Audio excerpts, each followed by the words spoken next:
And what's your pleasure? From the Thomaston Place Auction Galleries in Thomaston, Maine, I'm Elizabeth McLeod with Auction Waves. 32,500, 100,000 there. Players all over the house, 400,000 on this rare piece, and 600,000, 900,000, 1 million, 1,175 once, 100,175 twice. We all good? Sold.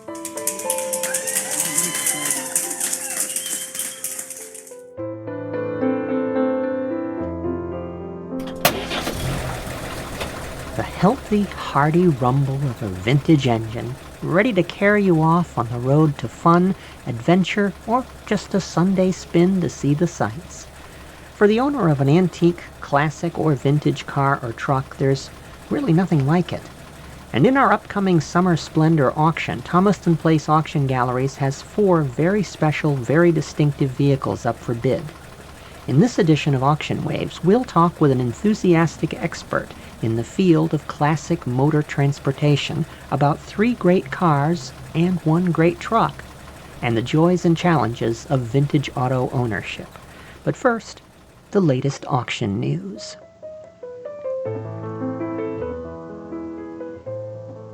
An auction preview is almost as exciting as the auction itself, as prospective bidders get an up-close look at items before they hit the auction block. Our galleries are living up to the name, with every wall hung with fascinating and distinctive works of fine art, and an array of unique decor and collectibles on full display. And some of those items have a surprising history.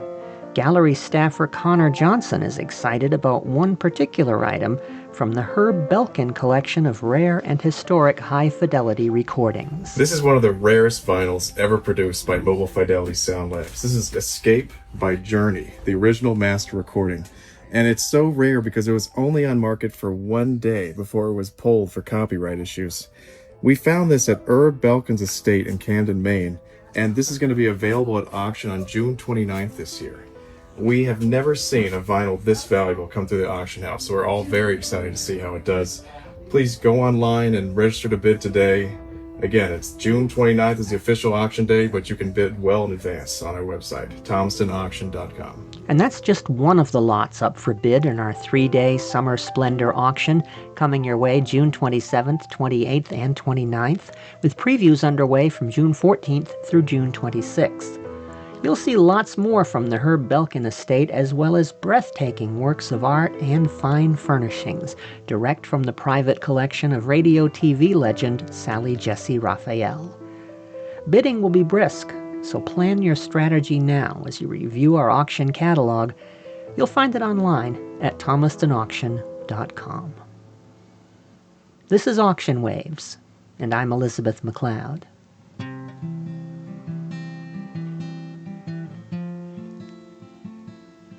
For 125 years, the automobile has intertwined itself thoroughly into the roots of our culture.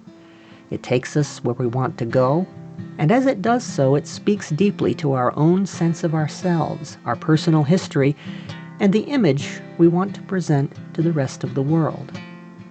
And for as long as there have been cars and trucks, there have been those who preserve, restore, collect, and appreciate them. Joining us today to discuss 4 very special vehicles featured in our Summer Splendor auction is the founder and proprietor of Mechanical Arts in St. George, Maine, a firm specializing in the restoration of antique, classic, and vintage cars, Philip Reinhart. And Phil, before we talk about cars, let's talk about you for a moment. What was it that got you into this line of work? As long as I can remember, I've been interested in anything mechanical. As a kid, I would always, take apart anything, lawnmowers, weed whackers, and just to figure out how they worked. And I also always appreciated, history and stuff that was old. And so those 2 interests blend perfectly in antique cars, old mechanical workings. I started volunteering at the Outside Transportation Museum when I was 9 years old and continued that well up through high school and into college, and learned a lot and kind of absorbed all the information I could from all the old hands there at the museum, all the other volunteers. When it came time to figure out what I was going to do with my life, I found out about a program out in Kansas called McPherson College that They're the only place in the country that has a course, a 4-year program specifically for antique auto restoration.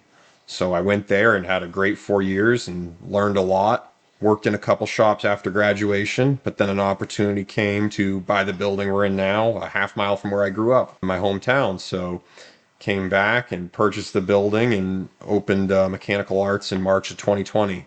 What's the first old car that you really bonded with? What's the first one that really caught you?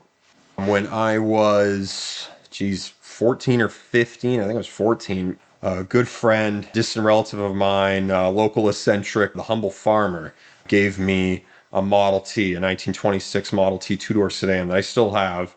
It was a car that he drove when he was in high school, 1950 to 1954. And he gave that to me, and with a lot of help from friends and fellow volunteers at the museum, we got it running again. And I probably put at least 10,000 miles on that car until right before I opened my shop. The transmission developed some issues, and I haven't had time to fix it since. But you still have it in the garage, and it's ready to go. Yeah. I knew Bob Skolden, and he was a great man, and I really yes. enjoyed knowing him. Yeah. It makes me feel good to know that he did something like that for you. Yes. Well, we talk about old cars, and that's kind of a generic term because there are a lot of terms that car collectors use that can be confusing. So let's spend some time defining those.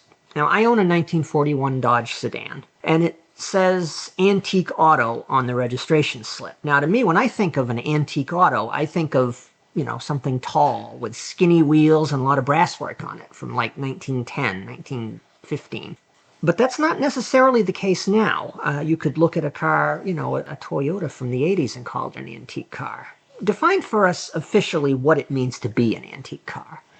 Well, there's many different interpretations by different individuals and governing bodies. I tend to align with your interpretation of an antique car, but in the eyes of the state of Maine, it's anything older than 25 years old is considered an antique. For us here at Mechanical Arts, we don't work on anything newer than 1980.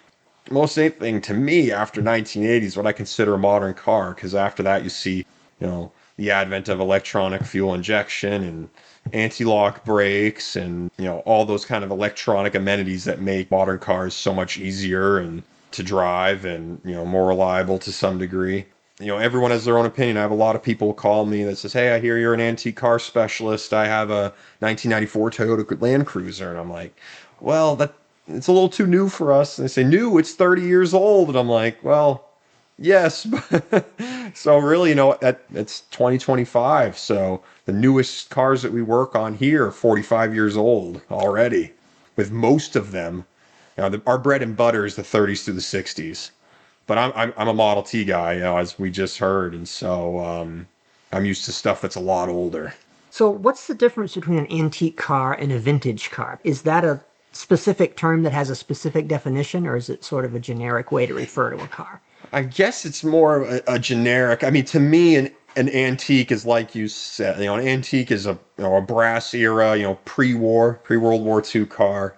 I think vintage is a more broad term. Antique cars are vintage cars, but not all vintage cars are antique cars, I guess is how I would put it. So then we have classic car. There are people who will get their backs up real straight if you call anything but a Duesenberg or a high-end Packard or a V16 Cadillac or a fine European pre-war Mercedes. Anything of that type would be a classic car, but an old Chrysler would not be a classic car.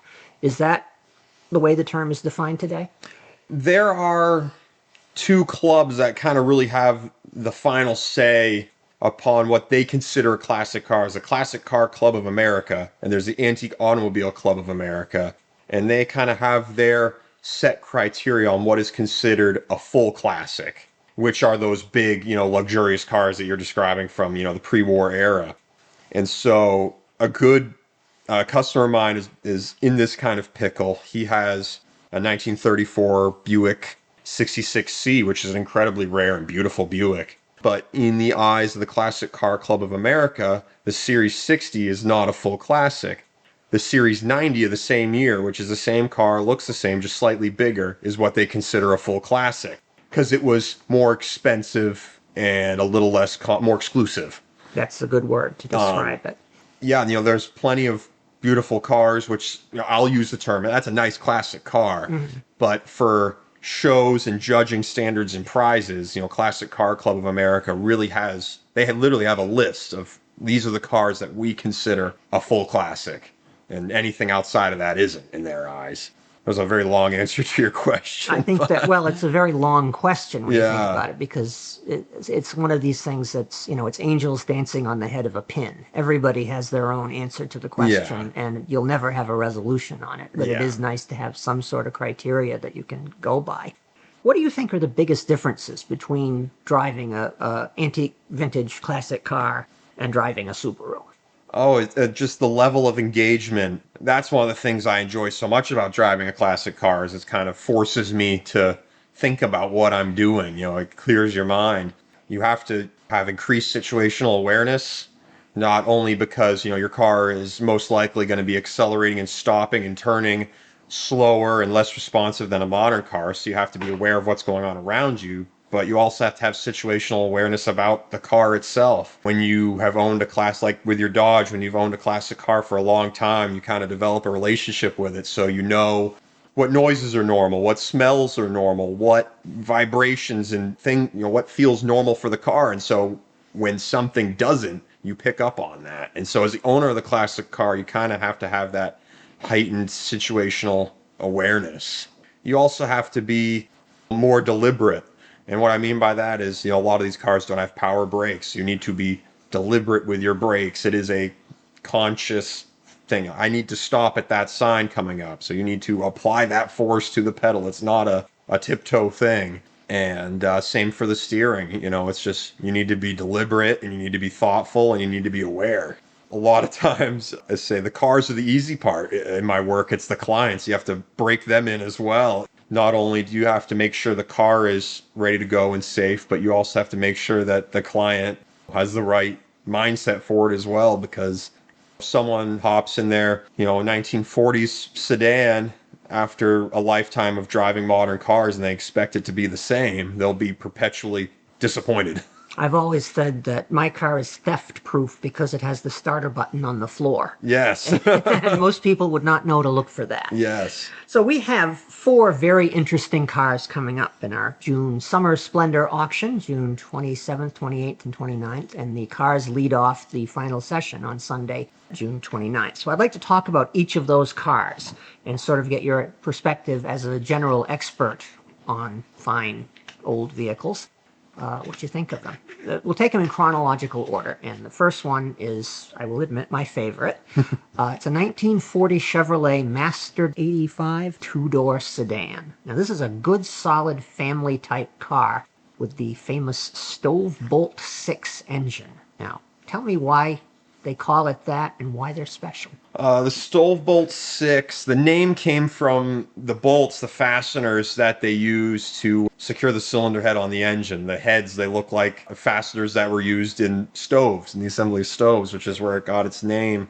And that engine, bulletproof, in one form or another, Chevrolet manufactured the straight 6 from 1929 up through the early 1980s. Don't mess with perfection. Of course, there were improvements over that time, but the basic architecture was the same. That car is a great way, an affordable way for someone looking to get into the classic car hobby. Parts availability is, out there. They're well supported. They are very simple to work on, and they aren't as far of a departure from a modern car as, say, similar cars that era. And being a closed car, it's something that doesn't need to be garaged like, say, a convertible or a Roadster would. So it's a nice starter classic, easy to work on, reliable, can keep up with modern traffic, and be enjoyed. They're kind of a staple, classic in my opinion. I looked it over this morning, and it really is in nice condition. Sort of it's a nice shade of I don't know, almost a caramel brown. Yeah. A lot of people look at pictures of classic cars and they figure that they were all black. Yeah. And you don't really notice until you get into them that they came in all sorts of interesting colors. And this is a very, very interesting shade of caramel brown. Yeah. Tires still have supple. They're still supple. They still have some tread on them, and they're white walls. So You'll be very snazzy driving down the street in this car. One thing I've noticed, though, is that two-door sedans, which is what this car is, all other things being equal, they seem to sell for a higher price than a four-door sedan. Although when they were manufactured, the two-door was the lesser model.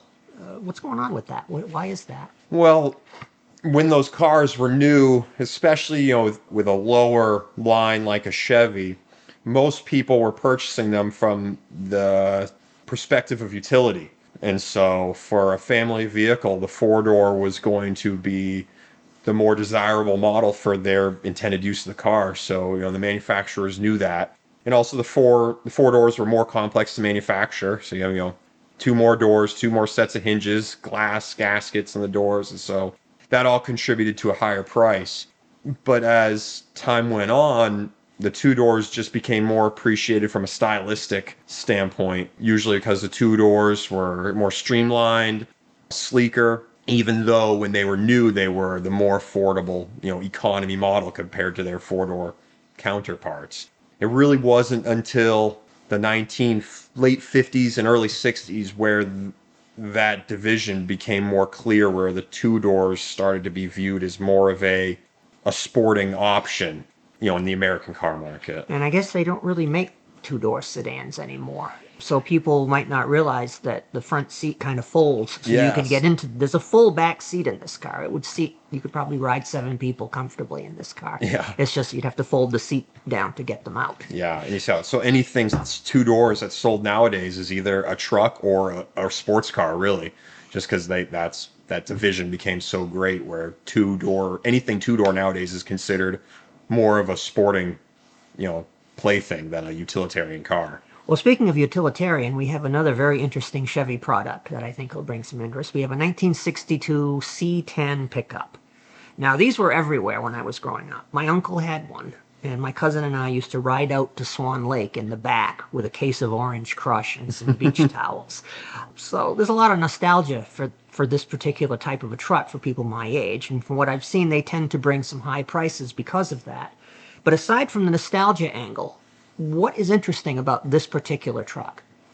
Well, it appears to be in really nice shape from what I've seen. And, like you said, the general appreciation of these trucks by the generation that grew up with them is what's fueling kind of the SUV and classic truck boom that we're seeing right now. Compared to, say, 20 years ago, a lot of these classic trucks, F-100s and 150s and C-10s and C-20s, Broncos and Scouts, have just gone up in value and appreciated quite substantially, because a lot of the generation that grew up with them now is getting to the point where, hey, I might like to have one of those. I want that first truck I had when I was 16.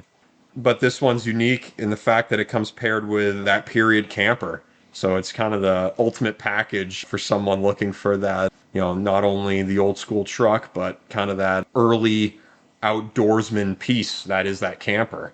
And it's equipped. The camper has, a kind of a Spartan little living arrangement inside it, but it's something that you could go out to Swan Lake with a case of Orange Crush or something else if that's your particular perspective, and you could enjoy a regular camping trip, vintage style. How common do you think it is to find a truck with that sort of equipment? Not very, because unlike the trucks, campers back at the time, they did anything but appreciate.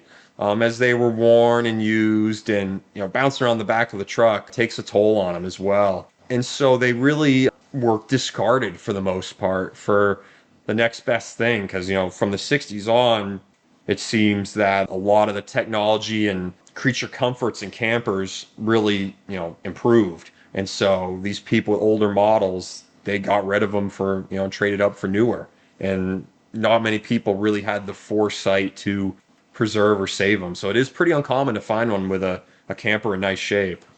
So let's jump ahead now to 1971 for something that is really going to catch some interest. People are already inquiring about it.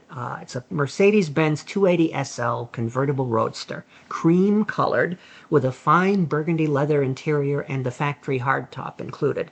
Now this is a real performance car, am I right? Yeah, the 280 SLs were bred of the same lineage of the 300 SLs, which kind of skyrocketed Mercedes into the post-war, performance and racing spotlight.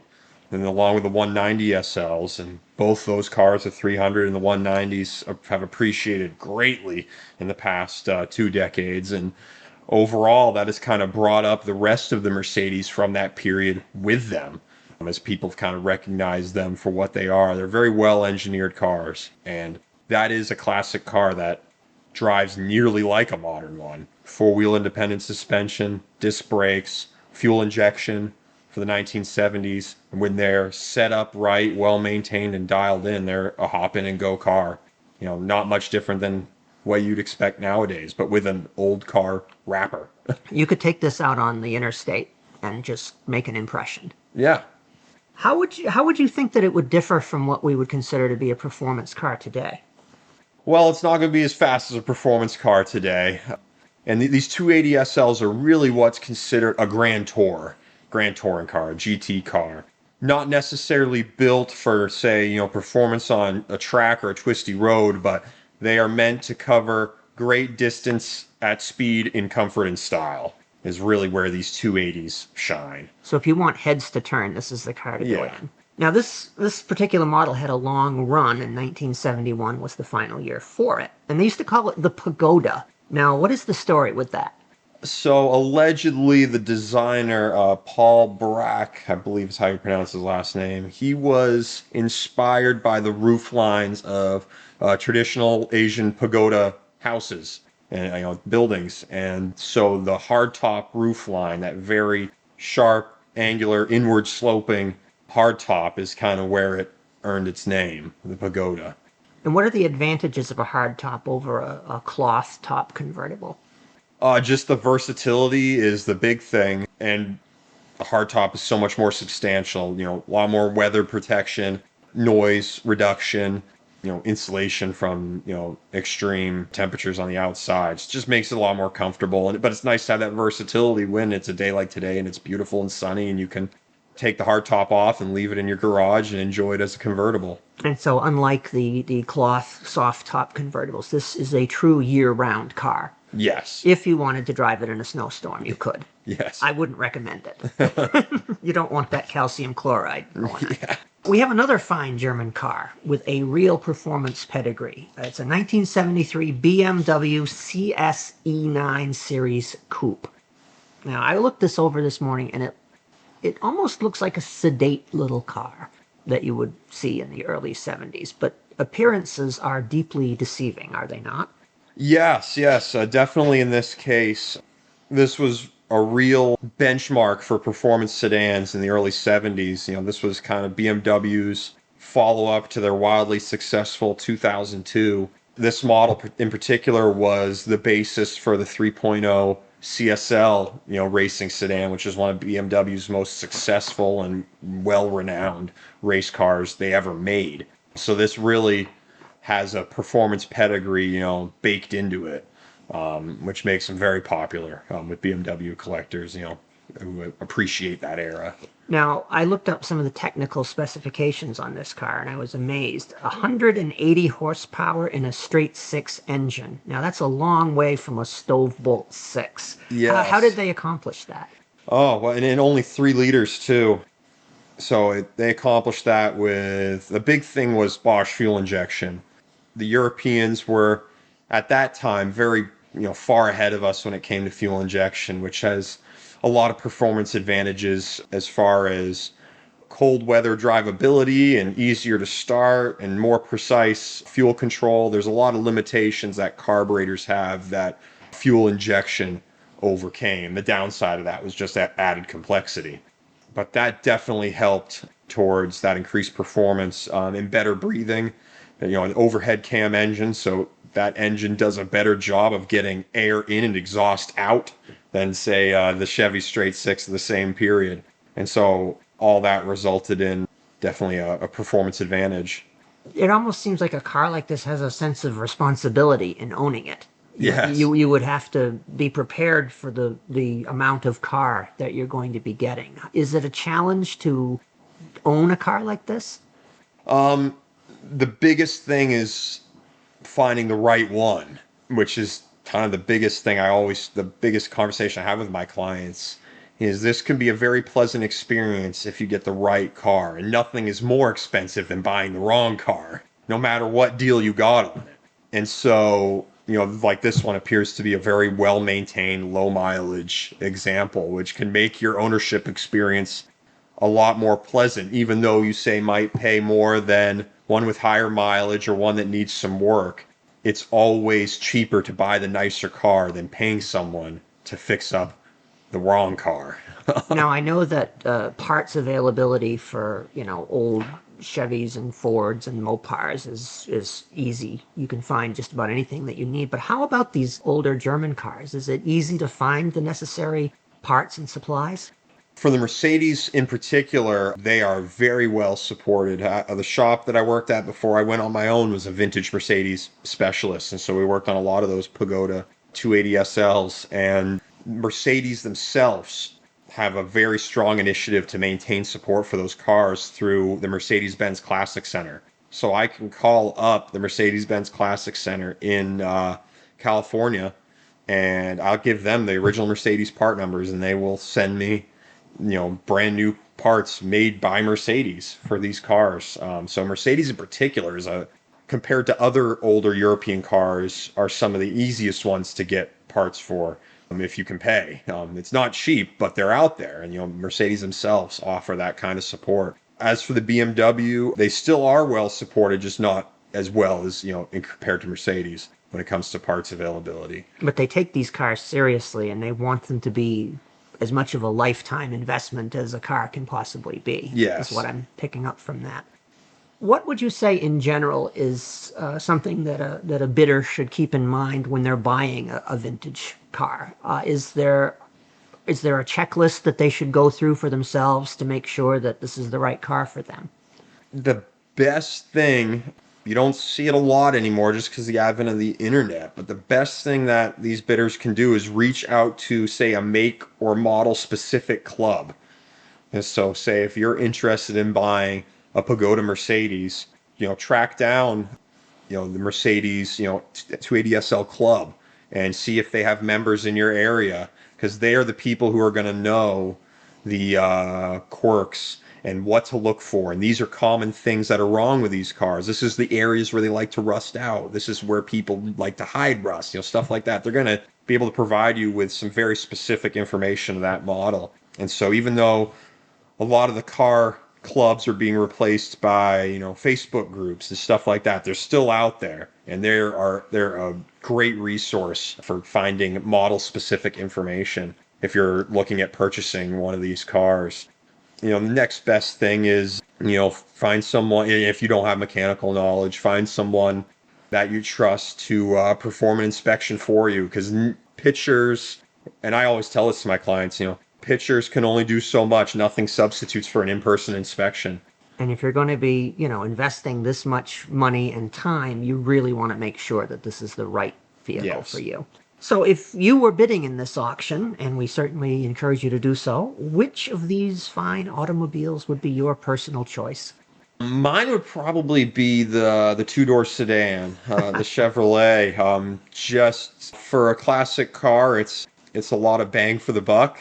And, with me, generally, the older things get, the more I appreciate them. And that looks like a well-cared-for example.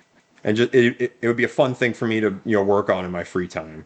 That could easily be made into, a running project, which is easily to stay motivated on, because you can do little projects, improve a little bit, and drive it, and reap the rewards of that project, and then that motivates you for the next little thing you want to do to it. I found in my own vintage classic old car ownership experience that there's always something. Yeah. There's always some little thing that has to be done, and you do have a commitment of time and money, and if you're willing to do that, it can be very rewarding to go get an ice cream cone in your great old car. Thank you very much, Phil Reinhart of Mechanical Arts in St. George, for joining us today on Auction Waves, and may all your spark plugs not need to be gapped. Thank you.